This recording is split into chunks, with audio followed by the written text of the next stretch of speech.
Peter Pan. Peter Pan. Peter Pan. Wendy, John, and Michael Darling were fast asleep in their bedroom. Their parents had already left for a party. Nana, the family dog, slept near the garden in the yard. All was quiet in the Darling house this night. Suddenly, the bedroom lights blinked, then went out. An instant later, another light shone in the room. It was a small, brilliant light, 100 times stronger than regular light. The tiny light dashed about the room, then came to rest. Moments later, the window blew open wide. A boy dropped through it into the room. He was dressed in green with leaves for a shirt.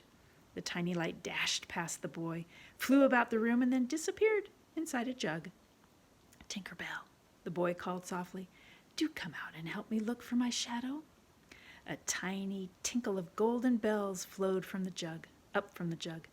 For the light inside the jug was not a light at all. It was a fairy, no bigger than your hand. Tinker Bell flew out of the jug and sat on the big chest. The boy jumped onto the chest too. When he did, something came tumbling out of one of the drawers. There on the floor lay the boy's shadow. The boy whooped with delight. He was so excited that he slammed the chest door closed, trapping Tinker Bell inside. The boy stepped on his shadow, thinking it would stick to him. But it did not stick. When he saw a bar of soap on the wash basin, he grabbed it, rubbing it on his feet. Then he stood up and stepped on his shadow again. It still would not stick. He stamped his foot and began to cry. Oh, his sobs woke Wendy. She sat up. "Who are you?" Wendy asked, clearly startled. The boy rose to his feet and bowed politely. "I am Peter Pan, and I have come for my shadow." "Well," Wendy said slowly, "you can't put your shadow on that way. I guess I could sew it on for you." As Wendy sewed, Peter Pan told her how he had come to lose his shadow. "I often visit this room," he said. "I sit in the open window and listen to your mother when she tells her wonderful stories. But one night, after you and the boys were asleep, your mother saw me. I flew away, but my shadow caught on a nail and tore off." "There, all finished," Wendy said, snipping the last bit of string from the shadow. "You shouldn't be peeking in people's windows, you know. Besides, doesn't your mother tell you stories?" Peter stood and lifted his foot. His shadow sprang to life. It was still a bit wrinkled, but it did everything Peter did. "I don't have a mother," he said. "No mother?" Wendy asked sadly. "Then how do you live? Where do you live?" "Second star to the right," Peter said. He was pointing out the window. "And I'm all right. I ran away when I heard my mother and father talking about what I should be when I grew up. I never want to grow up. I want to stay a boy and have fun. So now I live in Neverland with the lost boys." Just then, Peter noticed Tinker Bell was missing. Where was she? He sprang to the top of the chest. "Tink, are you in there? Come out and meet Wendy." The drawer shook, and there was a faint tinkle of bells, but the fairy would not come out. She did not like the attention Peter was giving Wendy. Wendy was delighted. "Peter," she cried, "you don't mean to tell me there's a fairy in this room?" Peter pulled the drawer open and Tinker Bell flew out. She brushed past Peter's hand. Fairy dust sprinkled across his fingers. Wendy had to bend down to get out of Tinker Bell's way. "Peter, who are the lost boys?" Wendy asked. "They are the boys who fell out of their baby carriages when their parents were looking the other way. If they are not claimed in 7 days, they're sent to Neverland. I am their captain." "What fun it must be!" "Yes," said Peter, "but we're lonely too, and we have no one to tell us stories." Then Peter had an idea. "Wendy, do come with us and tell stories to the lost boys, Tink and me." "Oh, I can't," said Wendy quickly. "Think of my brother John and baby Michael." Peter scratched his head, then he brightened. "Bring them too," he said. "But Peter, I can't fly." "Oh, I'll teach you. It's easy," Peter said. "Will you teach John and Michael too?"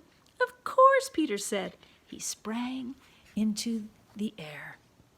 Wendy ran to John and Michael to wake them. "Wake up," she cried. "Peter Pan has come. He's going to teach us to fly."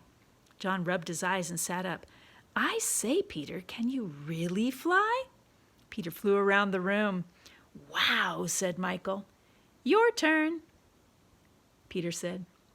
The three children jumped up on their beds, spread their arms, and tried to fly. But they all went down instead of up. Peter laughed. "No, no," he said. "How do you do it?" John asked, rubbing his knees. "Think lovely thoughts, and the thoughts will lift you into the air." The children tried again. Each thought the loveliest thought they could think, but not one of them started to fly. Peter scratched his head again. Then he remembered. No one can fly without fairy dust. Peter still had Tinker Bell's fairy dust on his fingers. He clapped his hands with delight, then sprinkled each of the children with a bit of it. "Now think lovely thoughts and wiggle your shoulders this way," he said, wiggling his.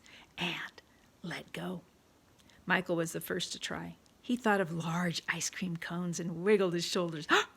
All at once he was in the air. John thought of slaying a fierce dragon.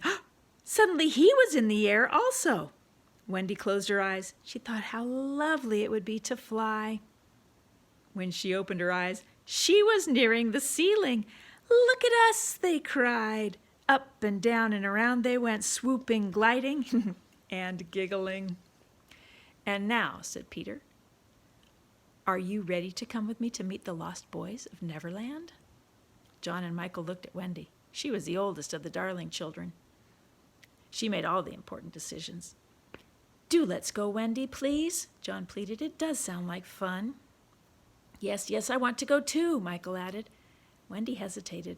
Peter hopped onto the windowsill. "There are mermaids," he said. "And pirates." "Pirates! Let's go at once," John cried. It was just at that moment that Mr. and Mrs. Darling returned home from the party. They would have reached the bedroom in time to stop the children if it had not been for Tinker Bell. She warned Peter to be quick. Peter called to the children. "Not a moment to lose." He soared out into the starlight-lit sky with Tinker Bell, Wendy, John, and Michael close behind. Their dog, Nana, woke in time to see the children fly out of the window. She yelped and barked at the children, but they did not hear her as they flew away into the night. "Second star to the right and straight on till morning," Peter said, urging them on.